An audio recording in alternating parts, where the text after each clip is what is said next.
impact. Living in a memory. You were married to John, who did compete at one time, and John was an enhanced athlete, correct? Correct. Yeah. So did Bostin have direct knowledge from his dad about steroids?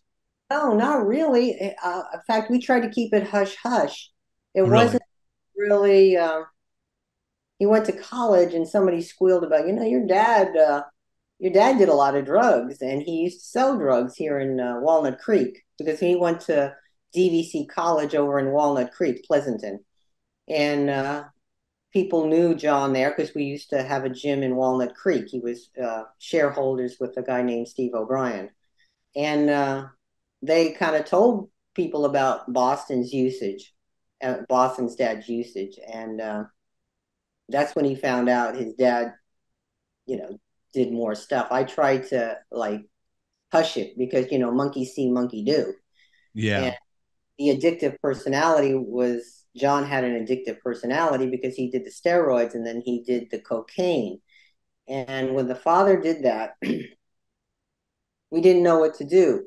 When you're married to somebody, you try the best you can, and I believed he was addicted to steroids also. So I called my dad up and I said, I don't know what to do, and he said, call his parents up. So we had a intervention, and the Christian cavalry came too. A lot of the Christian friends came, and we all held hands and prayed for John. Yeah. It seemed to work. So my dad Yeah. said, okay, let's take him to Europe for 3 weeks and maybe we'll clean him out. Okay, that didn't work. Bring him back. He's still. So my dad says, move, move. He goes, you got to get the heck out of Walnut Creek, get him away from his friends. So we had an opportunity to run the Northridge Gold's Gym in California. So we moved. My dad said, when people call, hang up. Because you didn't have cell phone back then. Right. And if his friends call, hang up. He's got to get clean. He's got to have a different life. And that worked. He was a good husband. He worked well with people and he cleaned up. And he got into God later on, which was Yeah. good. But he had that addictive personality. Yeah. Now, John has been clean and out for a long time now, correct? Correct. Yes. Yeah. And from what I understand, he really has turned his life around. Yeah, he's turned his life around. I think all he does is like the TRT now, the normal Yeah. stuff. But yeah, other than that, he turned himself around. That's great. But he had blinders on with Boston. There was blinders. He maybe he thought he was going to get out of it somehow. Yeah. So tell us, when did you really start noticing that Boston was going down a bad road or was in trouble? Didn't you tell me at 17 he was already having issues, physical issues? Yeah, he got crap coming out of his chest. He had green stuff. We're talking about out of his nipples, correct? And that's before his dad gave him the steroids back because he went on pro hormones. Pro hormones that he said he got them on the internet, and he just said, "Mom, they're okay. They're okay." What do you mean they're okay? He goes, "I got them on the internet." So dumb me. I thought, okay. Hmm. 17 And didn't you take him to the doctor? I think you told me you took him to the doctor and they did a kidney test on him back then. Yes, and I gave you the kidney. Yeah, his kidneys were not doing so well back then. So you're Even talking at 17. 17. I gave it to you. You can show that 17 Yeah, is I'll have it up. I'll put it up back here on the green screen. right. So at 17, you take him to the doctor. Was he not feeling well, or were you just doing a checkup? Well, when green stuff started coming out of his chest, I knew something was up, and he was bloated. And I said, "This is wrong." So we took him to a doctor in Porter Ranch, like in the emergency area. Yeah. And they came over and they talked to Boston about it, and his father came in and they talked to the father. So Boston comes home and he's still doing the same stuff again. And I went to the doctor and I said, I need some help. I said, did you tell him how bad this is? He goes, yes. And he goes, if you look on the bottom of the paper, I put father is aware. He goes, I can't help you. I don't think the father realizes how serious this is. Okay. And the reason why I'm telling you this is because I don't want to make John look bad, but just say another father does realizes, well, maybe I need to not tell my son how great he looks all the time, and maybe I should, you know, help him. Right. And just say, because when you're in the bodybuilding world, you got blinders on. You got in your head, it's this bodybuilding world.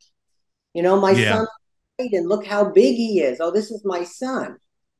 But he's messing himself inside. Yeah. Great on the outside. The insides are wasting away.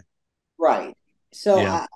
Boston had this strong personality where here me and his dad are divorced, and his stepdad um, was taking some steroids, but under a doctor's care.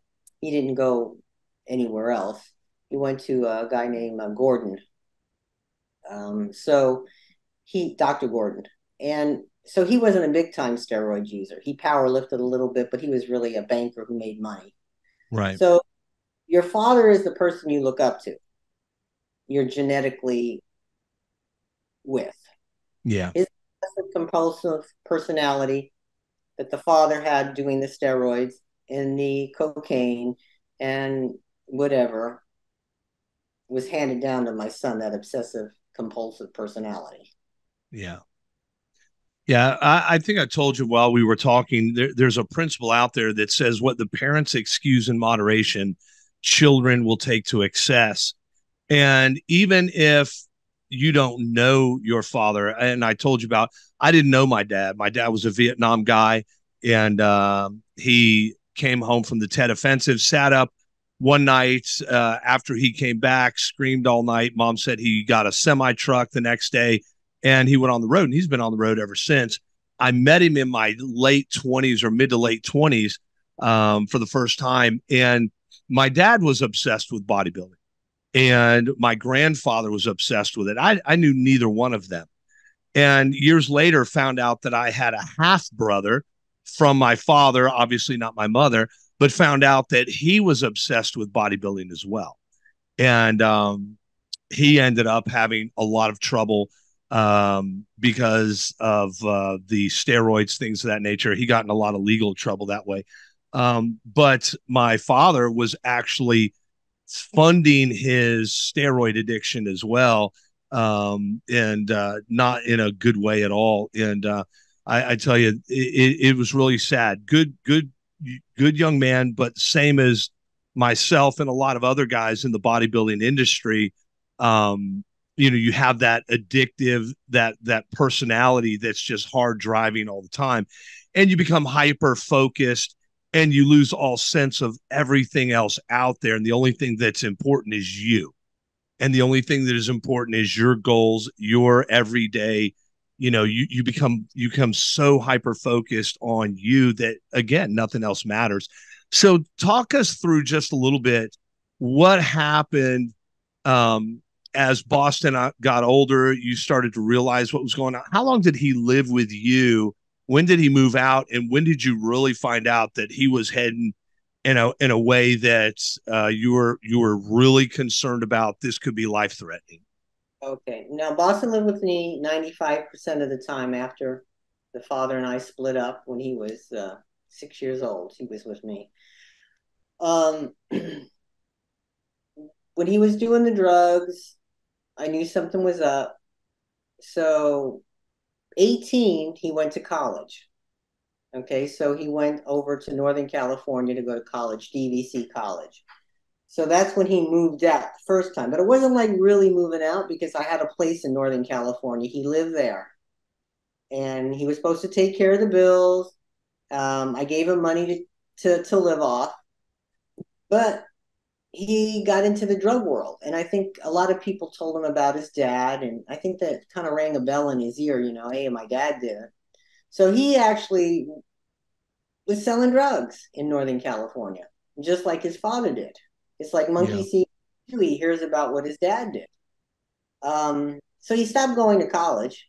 I was paying to go to college for nothing. losing rent money for him to have fun, basically. Yeah. Put $17,000 in an account, and that was gone. So I knew something was up. So I drove down with the dad, and we said, "You're coming back." So he came back to Southern California with me and was living. Well, there I see boxes and boxes of steroids. I go, "Boston, this ain't going to work." And the problem was I was training my clients, and he's convincing all of the clients to take TRT, which I guess it maybe helped because a lot of them were having great sex lives with their wives and everybody was happy. But this 18-year 19, he's 19 now, and he's putting people on programs, these older men, because I called it fossil fitness, are all happy and they weren't even talking to me. So it's like, well, I can't beat him, join him. I said, okay, it's fine, Boston. Go ahead, sell him your TRT. Yeah. But you could see that he had the ability to make money. He was also teaching bodybuilding. I mean, he had clients. He was making 40 to 50 to sometimes $60 an hour training people. But he Right. also had a business on the side going.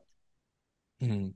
So I had enough of it, and he didn't want to leave. And I called the police, and I said, "Can you tell the police?" I said, "Can you tell him this is my house, and if I want him to leave, he has to leave." And they go, "Well, how long has he been living here?" He goes, "My whole life." They go, "Well, miss, you really got to give him some time." And I said, "Okay, um, you got 3 months."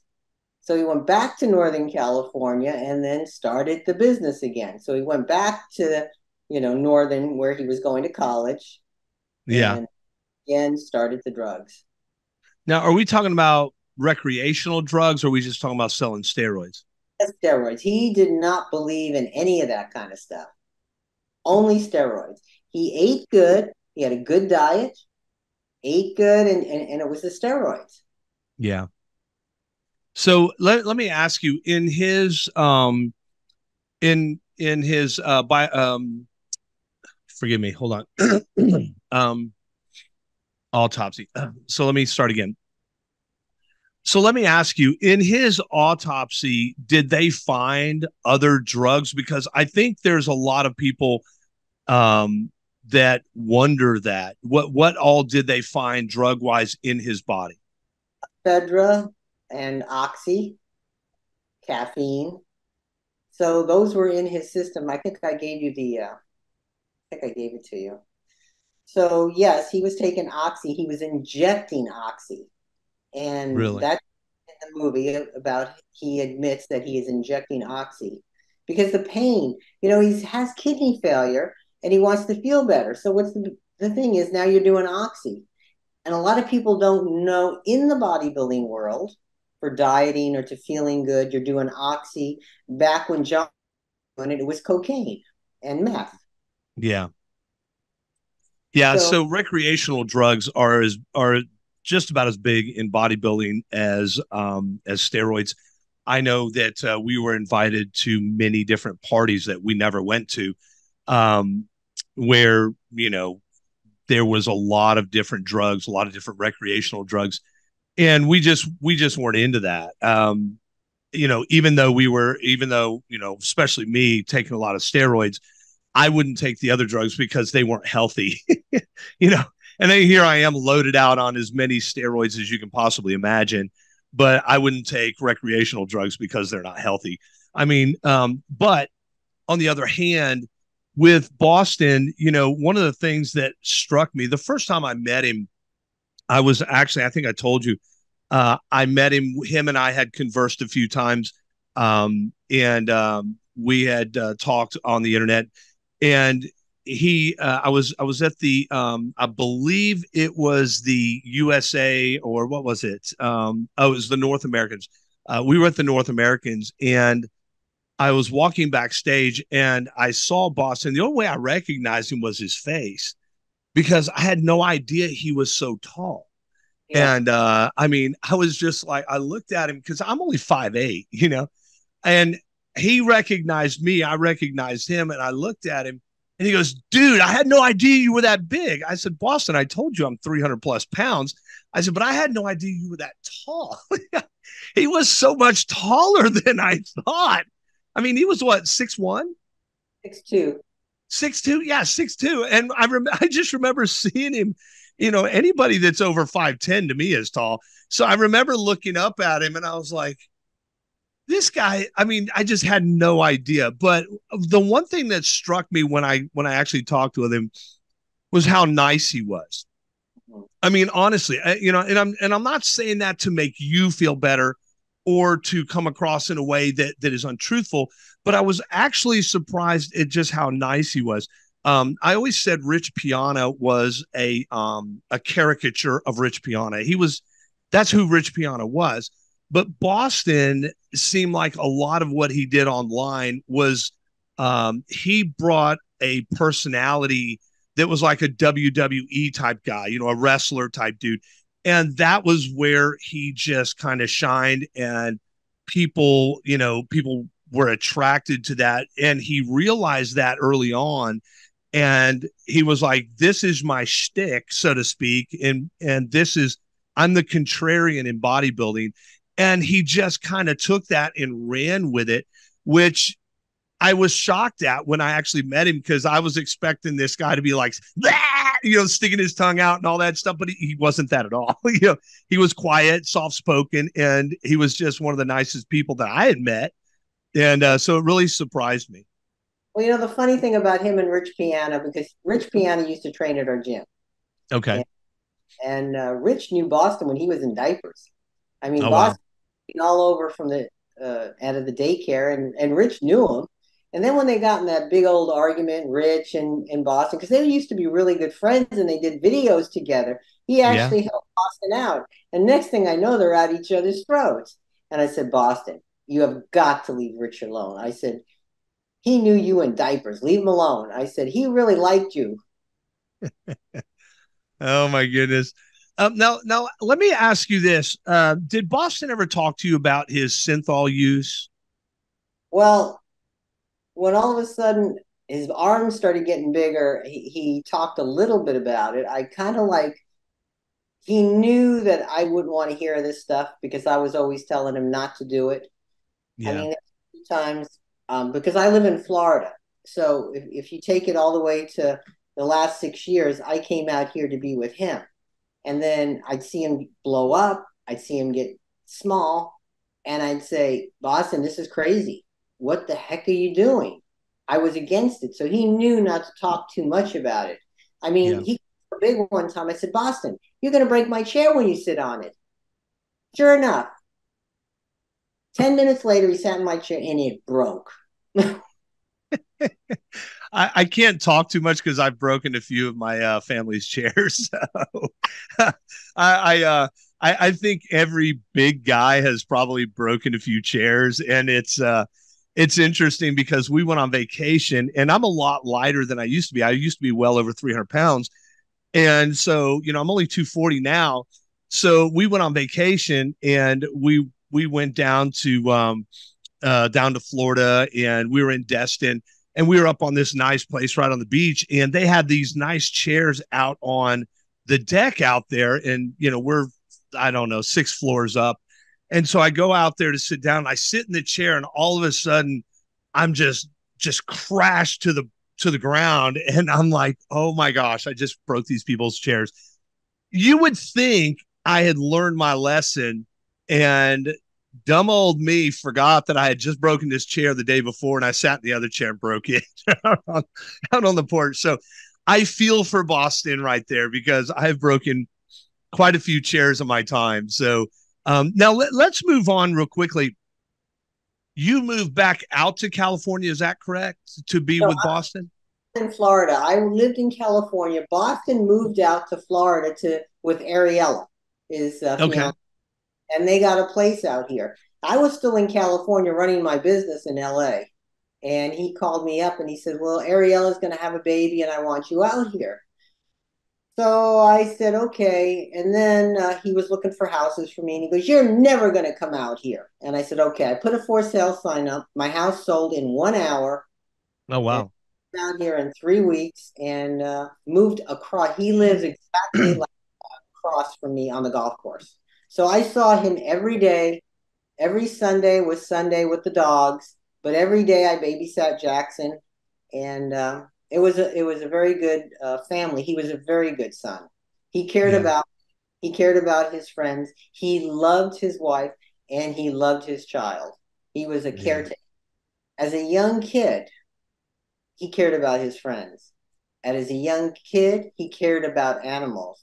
So I'd like to get a little bit into that if you'd like to know Yeah, about. let's do it. Okay, as a child, not only did he raise money for kids with cancer, but he had a love for animals. So we used to go dumpster diving at all the different stores and get food for animals. And there was an animal shelter for all these pigs and horses and different things like that. And we'd go there and go dumpster diving and feed all the animals. At a young age, he was cleaning the stalls and taking care of animals. Oh, Uh, wow. his love for animals, he'd pick up every single animal and bring it home. We had a pet squirrel. We had pet raccoons coming into the house. I mean, because this house was real big and stuff, they helped themselves to the cupboards. Now, we also lived in LA, so you have homeless population.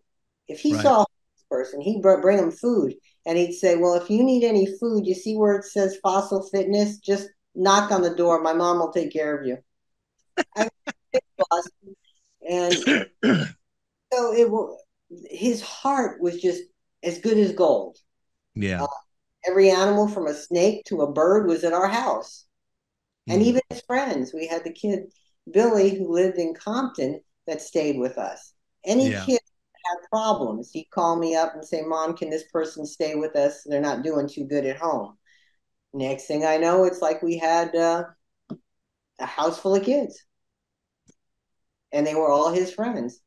And the Wow. thing about it, Boston was OCD about doing homework. He'd make all his friends do homework. It's like we get home from school, we get home from sports, we have to do homework. We Well, had a Boston better be glad he didn't know me back then because I would have drove him crazy. I didn't do my homework. he did. Now we had like a full basketball court in the backyard.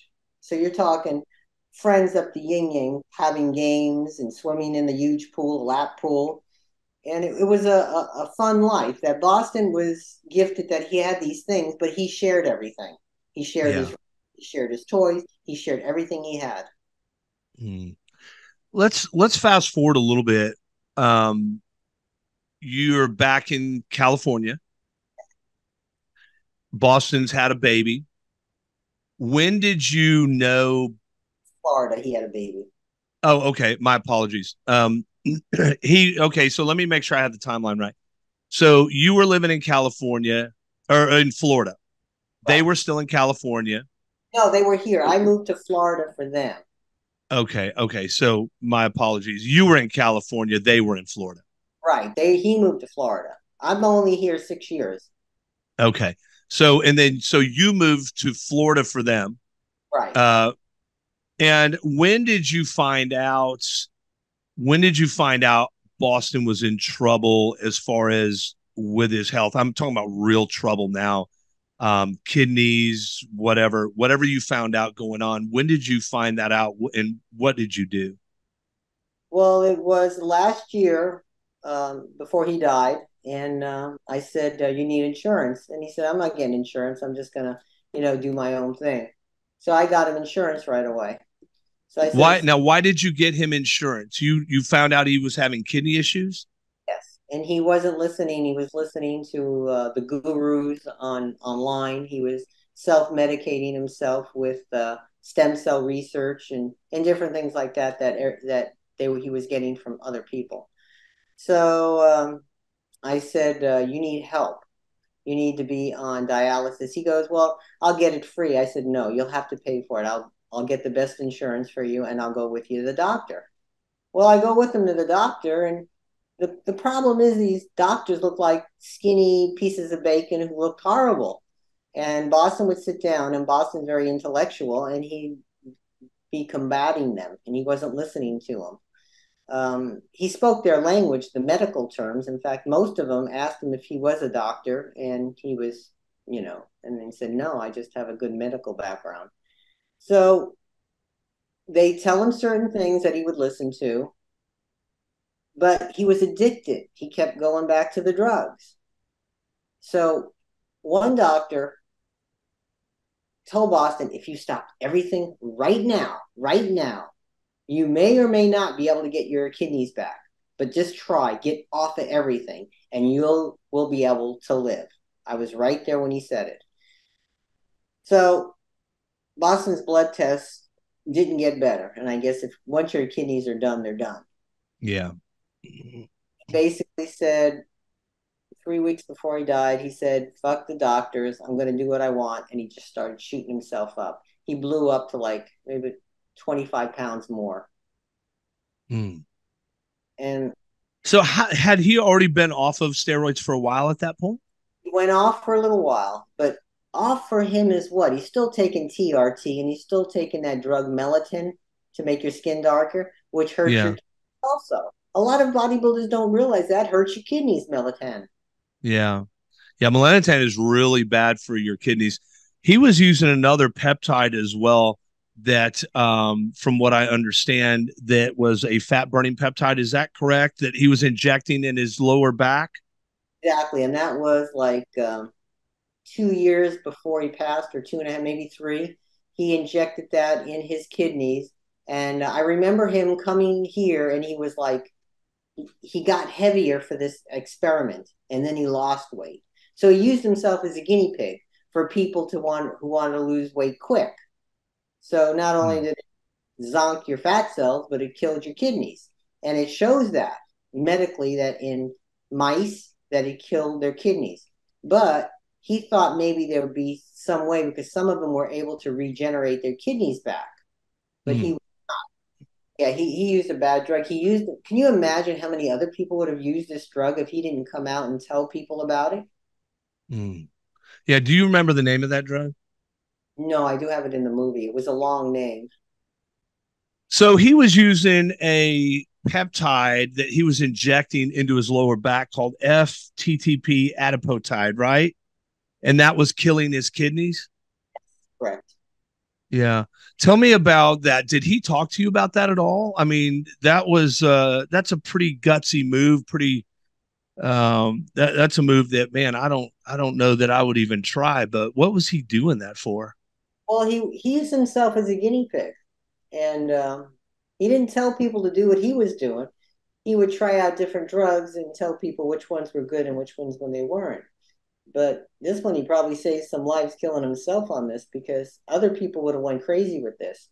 But he Yeah, went right away with this. He blew up himself, gained some weight, and was able to lose like 25 pounds, 10 days. It was crazy of solid fat, but it killed his mm. kidney.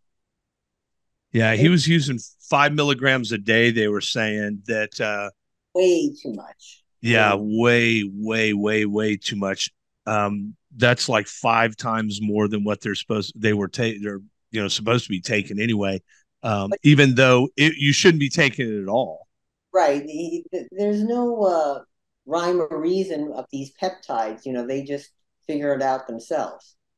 Yeah, So, and that's one of the things that I talk about a lot is we don't know the extent of the damage that these peptides do to people. And I say that because I took them as well, but there were some that I would stay away from because I knew that they caused different issues like IGF-1 LR3. Used it at very, very sparing amounts, but we know that causes liver issues down the road. So you found out Boston was in kidney failure, basically. You got him insurance. yes. What happened from there? Well, we went to the doctors and they would tell him what he needed to do or a biopsy of the kidney. He wouldn't do it. And they tried to give him certain drugs and help him out, but he was still listening to the gurus, you Yeah. know, and that was the problem. He wasn't listening to the doctors. Finally, one of the doctors says, he says, I've had it with you. You don't listen. And Boston was like, well, now I'll respect you more because you yelled at me. That's his oppositional defiant. All of a sudden, the doctor speaks up against him, and then he likes him. Right. Wow. Doctors really did try to help him. They did, but he needed a psychologist, a psychiatrist, He needed people telling him to get off the drugs. He needed his family there. And if this ever happens to another family, let them realize if their son or daughter is going through this, they need help because it's an addictive drug. And it's hard because everybody says how great you look. How can I be dying if I look so great and everybody's telling me? You're Yeah. great inside and you're dying inside. He looked like the best looking person, a corpse. I mean, he looked like a Greek god, but he died. He had an aorta rupture. His body couldn't handle it. And the funny thing about it, the father had an aorta rupture too. Of course, they said it was genetic. Well, the father used to gain and lose weight too, high and lows and take steroids and do cocaine. Would that not hurt his aorta? Yeah. No damage to my father's aorta, and there's no damage to John's father, his grandfather's. But John had it. But let's get real. If he did the same thing Boston did, why wouldn't he have it? Yeah. So It's let me ask you, what do you say to all the people out there, and let's just be honest, the quote unquote gurus that are out there, that every time somebody dies early and they took massive amounts of steroids, they blame it on a genetic disorder. They always find something to blame it on. It's never the steroids. it's like, how about Arnold? Oh, like he never did, his heart condition was genetic. Let's be real. Yeah. So that seemed like that got a pretty um, visceral response from you when I said that. Tell me why. Are you tired? I mean, I'm tired of hearing it.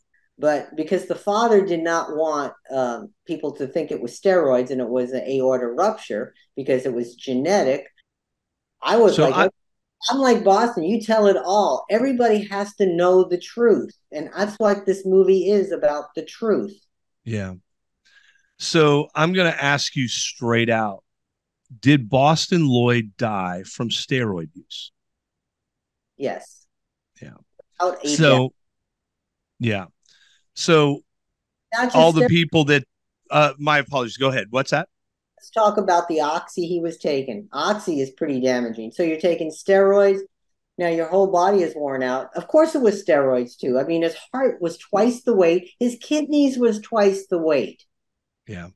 What was that from? Steroid use. The Right. oxy near the end, because he never took, he was totally against that stuff. He only did that near the end because he was depressed. Why does somebody get um, life insurance a year before he dies? A year before this guy dies, he gets a $500,000 life insurance. Get big or die trying was his logo, Yeah. That was his motto in life, huh? his motto in life. And Dave Palumbo tried to help him out, saying, "You have a family, you can't do this." He predicted, he says, "You're gonna die." I knew Hmm. he was gonna die. I told his father thought I was crazy. He loves life, he's not gonna die. To this day, he still didn't think that he loved life and he didn't do this. Well, John, open your eyes up. He died. Yeah. And So fathers need to know of fathers that are bodybuilders, like, per se you and like John, to their sons and their sons' sons, to not have a blind eye just because you did it. yeah. Well, I can tell you, I'm very fortunate. My son does not pursue this lifestyle. As a matter of fact, I've always discouraged him from this lifestyle, and I've always been very open with my kids about just how bad it is. And it is that bad of a lifestyle. And I make no bones about it, especially on this channel. People criticize me. Oh, you have buyer's remorse and all of that stuff. Now you're just wanting to. No, it's not a matter of buyer's remorse. And I get asked all the time. Oh, what would you have done different? Well, I don't look at my life now and go, what would I have done different? Because I can't. Hindsight is 2020. So now, I'm that guy that's out there trying to warn guys, look, this lifestyle is going to take years off of your life. And this idea that these gurus out there on the internet who are putting out how to take these drugs, shame on you. You know what? Shame on you. Where I see any of these guys putting out there how to take the drugs online. You should be ashamed of yourself, because now I have 12 and 14-year-old kids who contact me who are taking trenbolone acetate. And we're talking about kids who are on trend now. Where are they finding out how to do this stuff? Well, they're watching YouTube videos that tell them. There are guys, multiple channels out there. You want to know how to do your first cycle, and then what do they say? And stay safe. Come on, guys. This lifestyle at best is not going to stay with you just taking a small amount of steroids. You know why? Because you always will want more and more and more. The Bible said the eye is not filled with seeing, nor the ear with hearing. You're always never going to be satisfied, because it's never enough. How big is enough? Just one more pound. They asked Rockefeller years ago. He was the richest man in the world at that time. They said, how many more dollars do you need to be satisfied? And you know what he said? Just one more dollar. You always need that one more dollar. You always need that one more pound. You always are never going to measure up, because you get this mindset that you're never big enough. I was 5'8", 300 plus pounds, and I still was not big enough. Right? Get out of it. How did you stop? So when in 2019, I came to a point where I said, God, I can't go any further. And I turned my life over to Christ, and that was it. I got out. I got out of the coaching. We shut down our websites. We shut down our social media stuff. We shut it all down, and God just turned my life around. And I've been losing the weight. People go, oh, you still look jacked. You know what? I don't care what anybody says. I know what I take, and I am literally on HRT. I don't take any other drugs other than that, just the amount that the doctor has prescribed me, because at this point, my prostate is swollen, my liver is swollen, I have cysts in my kidneys, and so I have these issues. And people go, oh, well, you still look great on the outside, but you're going to develop problems inside. And people are out there selling that you can take this drug and that drug and this drug and that drug to mitigate these drugs. The problem is you're in this never-ending cycle of taking drugs, and you're not getting to the root problem. The root problem is up in here. This is the problem. And the problem is you've developed a personality, and you've developed a narcissistic personality that just can't let it go. And there's many other issues there, because you've become your own God. All you care about is what is benefits you, and you become very selfish. And the reason why most of these guys end up in divorce after divorce after divorce, affair after affair, is because they can't control themselves, because the amount of drugs they're on, and all they care about is satisfying their own fleshly desires. And it just doesn't work. You will never fill up your desires enough to satisfy you. It doesn't work. So this thing comes out, this documentary is coming out in October. Mm-hmm. Yes. Tell me the one thing, boil this down. When we look at the life and the death of Bostin Loyd, what should we learn? Okay, that he'll be speaking through the grave through his YouTube videos, which you're going to learn that he kind of sacrificed himself with all these different drugs. But in this movie, we're saying that it was an addiction. And through his YouTube videos, you'll show that this young man was addicted.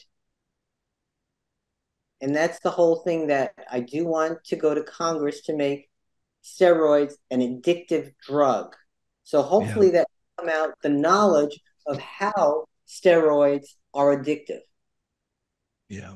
That's the main thing I want to promote, his life, and he was addicted. Yeah. And can we change the bodybuilding world to make them realize it does become an addiction, and next thing you know, that's all you care about. You asked Boston what he cared about mostly, and it was steroids. Even though he has family, it becomes the steroids. Now, how do we change this? How do we change the criteria of what the judges are looking for?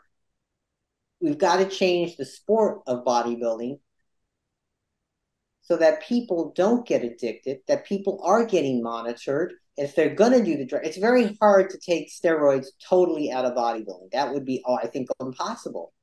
Yeah. But monitor. Pandora's box was open. I'm not sure how you take it back. Don't know. Do you think it could be taken out? You think the NPC would actually really take it out? No. No. Look, when Dorian came in, that really changed the game. And it has just been going more and more downhill ever since. It's going to take an act of Congress. Literally, it will take an act of Congress to investigate the IFBB and the NPC, something like that, to pull this thing back. And, as far as bodybuilding as, as a business, that's what it would take as far as that goes. How you pull steroids out, I think Pandora's box is open. I don't know that you'll ever do that now. I don't think so either, but let's get it monitored. Let people be aware that it is an addiction so that maybe they can go to a clinic and get some help. Yeah. Boston, help. And yeah. He's through his YouTube videos. And I'm hoping for this movie that people realize, well, maybe I am addicted and I need help. And I think through his death, a lot of people did stop taking drugs because they're going, this 29-year-old, good-looking, smart guy is now dead, and now his son has no father, and his fiance, has no husband. Right. I agree with you. And John and I have no son. That was our child. Mm. And I loved him to death. He was my world. Yeah. And he didn't just affect himself. He affected everyone else. And they do that with alcoholism. They do that with people who are on cocaine. Well, we need to make another thing for steroids. It's an addiction. Yeah. It's in here. I can't get small. I have to go back on. When they start getting smaller, they want more and more. It's worse than cocaine because you look so great and you're dying inside. Yeah. Like with cocaine, you look like crap. So I think I need help because I look like crap. What do you mean I look like crap? I look like God. I look like Hercules. Why do I need help? It's worse. So through this movie, people are going to realize he needed help. Yeah. So tell us the name of this movie again and when it comes out. Okay, here's a hat. Get Big or Die Trying. Get Big or Die Trying comes out in October. We will let you know. We'll give you information as that gets closer. So make sure to stay tuned to the Two Pros channel. And also, I'm sure you're going to find out and you'll get that word out there as well. But the life and death of Bostin Loyd, Get Big or Die Trying. And sadly, Bostin did die for it. Thank you again, Marie, for coming. And we are so glad this has been Impact. As Bostin Loyd's story and legacy continue to unfold, questions arise about the industry's direction and the impact of his untimely demise. I think one of the disappointing things about bodybuilding, especially on the professional level, is there really is no regulatory agency or body. There's no objectives like, who should get checked out by a physician? What tests should be done? I mean, that's the physician's job, of course. And I think herein lies a problem, because if they're not pushing it, who is? How many more deaths do we have to see? I think people will take the drugs no matter what. No matter what. Yeah, I think people are addicted to muscle. And the fans demand big, freaky guys. The judges are not going to say, hey, we don't want these guys too big. They're not going to do that. Because they know that's what sells tickets. Because we want to watch big, freaky guys. And we don't care what they got to take. And that's what we're willing to pay money for. And that, unfortunately, is the reality of the situation. Bostin Loyd. It might be time to establish more formal rules and requirements in bodybuilding, prioritizing competitors' health. Congress could step in if the industry won't regulate safety and call it Boston's Law, just as Congress did in other sports like pro football back in the 1920s. Boston's legacy raises profound questions about finding a balance between extreme physiques and athletes' well-being. Can the industry prioritize health without losing its appeal? His memory inspires change and sparks conversations about the future of bodybuilding. This might be just the beginning of his story. Get bigger, die trying, bet they feel you now. Needles in, needles out, bet they see you now. Get bigger, die trying, bet they miss you now.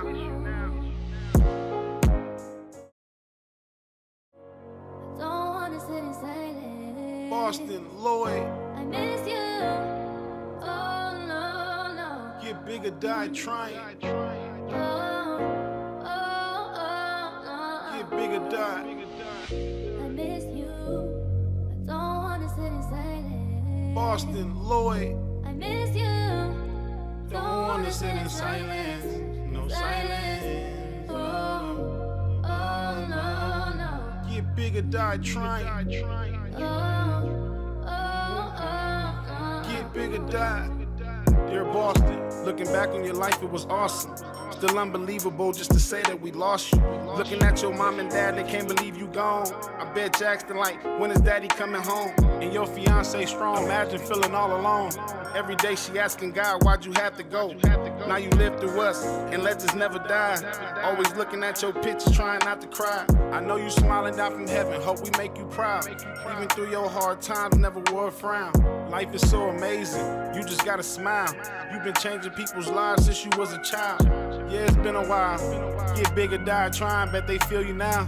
Needles in, needles out, bet they see you now. Get bigger, die trying, bet they miss you now. Get bigger, die trying, bet they feel you now. Needles in, needles out, bet they see you now. Get bigger, die trying, bet they miss you now.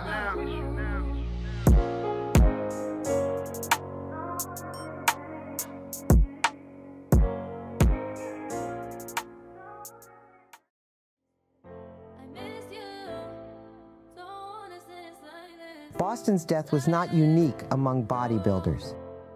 It is a very sad irony that less than 1 month before Boston's passing, he wrote an article on his own editorial page in Muscle Sport, where he personally noticed many of his own friends and colleagues passing away during the COVID pandemic, possibly due to compromised organs and immune systems from steroid use and then being attacked by the virus. Studies have shown a disturbing trend of premature deaths in the bodybuilding community. There have been literally dozens of pro-quality bodybuilders who have recently passed away in their 20s, 30s, and 40s.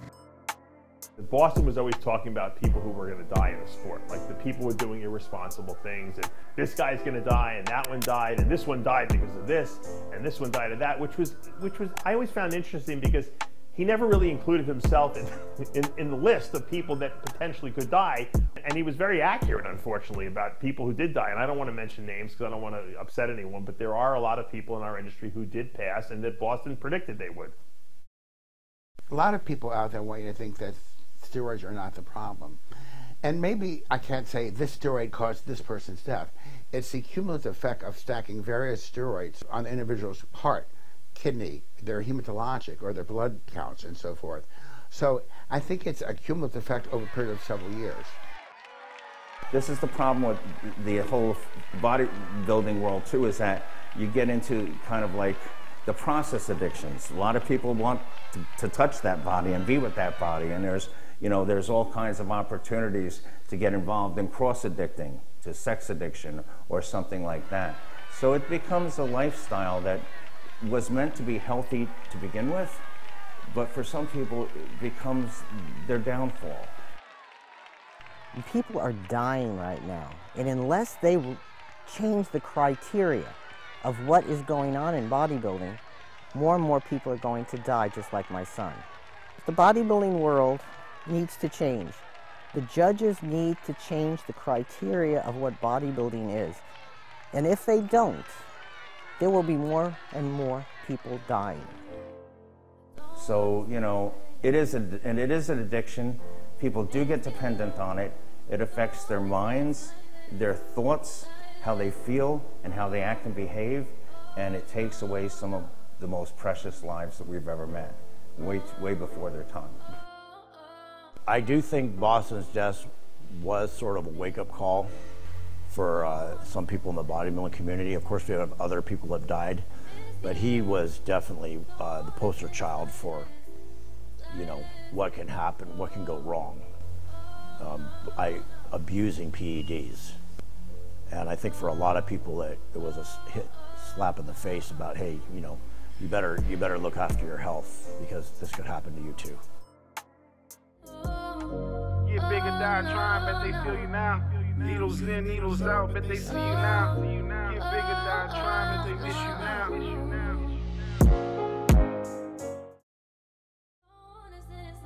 What happened was Bostin took this peptide called adipotide, and you shoot it right in an area where it's supposed to kill fat cells. I don't know much about it. He didn't know much about it either. There's no studies on humans. It's been used in mice and monkeys. It basically kills fat cells, However, again, there's no studies, there's no dosing protocols. And he admitted that he was using probably twice or 3 times what the average person would be using. And a known side effect is kidney failure in animals.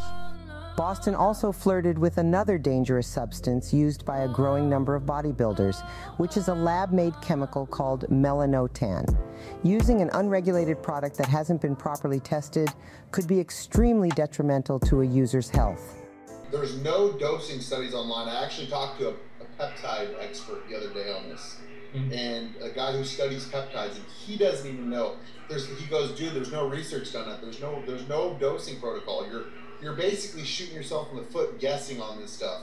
Like literally, I had to be at my bed and I was just puking up stomach bile, so I knew something was wrong, but I didn't know I was in kidney failure at that point. You can see Bostin talking in some of his talks like, oh yeah, I'm trying this peptide, right? I mean, he was like, here I am, this is what I'm doing.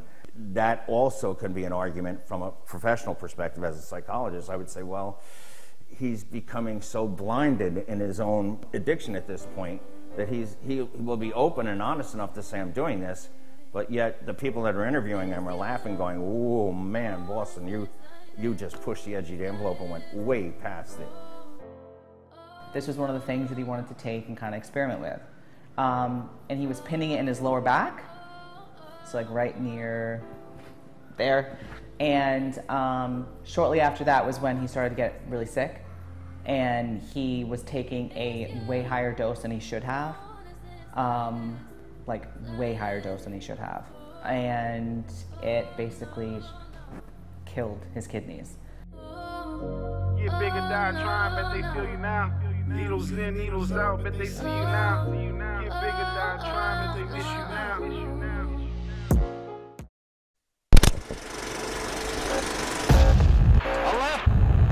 The impact.